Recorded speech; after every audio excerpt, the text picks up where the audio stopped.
안녕하세요. 꿀잼인간입니다. 태종은 1418년 태종에게 양해하고 상왕이 됩니다.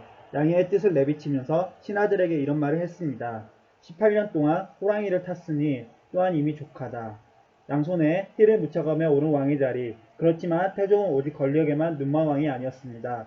조선 왕조 27명 인공 중에서 자발적으로 양해한 이는 태종이 유일합니다. 조선 최고의 카리스마 태종. 하지만 자신이 물러나야 할 때를 알고 겸허히 물러났던 사람인 겁니다. 또한 오늘날 조선 최고의 성군이 태종을 탄생시킨 1등 공신이라고 볼 수 있습니다. 아버지 태종이 잘 닦아놓은 기반 덕분에 태종이 위대한 업적을 쌓을 수 있었습니다.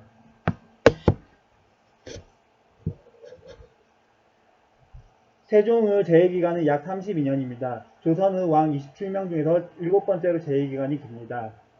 첫 번째로는 영조 약 52년, 두 번째로 숙종 약 46년, 세 번째 고종 약 44년, 네 번째 선조 약 41년, 다섯 번째 중종 약 38년, 여섯 번째 순조 약 34년, 일곱 번째로 세종 약 32년. 이처럼 세종은 굉장히 오랫동안 왕위에 머물렀는데요. 재위기간은 물론 현재까지도 수많은 후손이 세종을 존경하고 최고의 군주라고 칭송합니다.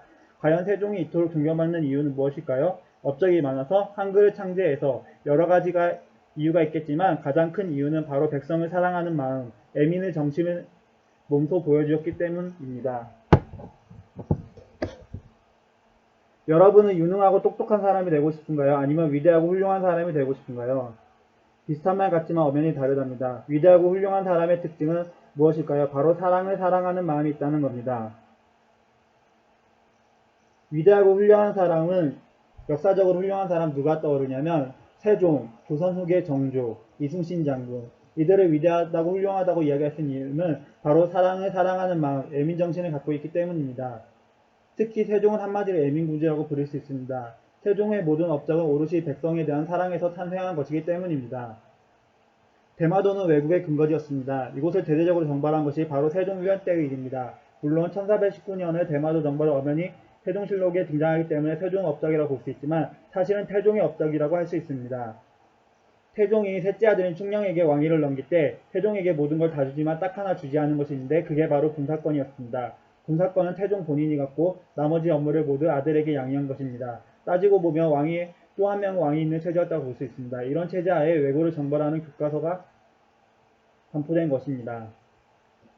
대마도는 본래 우리나라 땅인데 다만 변두리이고 또 좁고 누추함으로 외놈이 거류하게 두었더니 개같이 도적질하고 지같이 훔치는 버릇을 가지고 마음대로 국민을 살해하고 아비들과 형제들을 잡아가고 그 집에 불을 질러서 고아와 가부가 바다를 바라보고 우는 일이 해마다 없는 때가 없으니 뜻있는 선비와 착한 사람들이 팔뚝을 걷어붙이고 탄식하며 너희의 피부 껍질을 벗겨 살을 씹어먹고 그 가죽 위에서 잠자기를 생각함이 여러 해이다. 득실거리는 왜구를 정발하겠다는 정대마 도교서의 내용을 살펴볼까요? 개같이 도적질하고 지같이 훔치는 버릇을 가진 외구 이놈들, 피부 껍질을 벗겨 살을 씹어먹고 그 가죽을 바다에 깔고 자주 시원찮을 놈들. 표현 한번 가격합니다. 역시 피바다를 일으키고 왕이 된 이방원 답다고나 할까요? 태종이 이렇게 대마도를 살벌하게 정벌했으니 아들 세종은 어떻게 할까요? 뒷마무리를 해야겠죠. 하지만 세종은 아버지 태종처럼 왜구를 토벌하는 것이 아니라 그들과 교류하면서 더 이상 도적질하지 않도록 살살 달래줍니다. 1443년 세종이 대마도주와 세견선 등 무역에 관한 조약을 맺고 삼포, 부산, 진해, 울산을 일본인이 체류하는 것을 허락한 것입니다. 오늘도 재밌게 보셨다면 구독과 좋아요 부탁드리겠습니다. 감사합니다.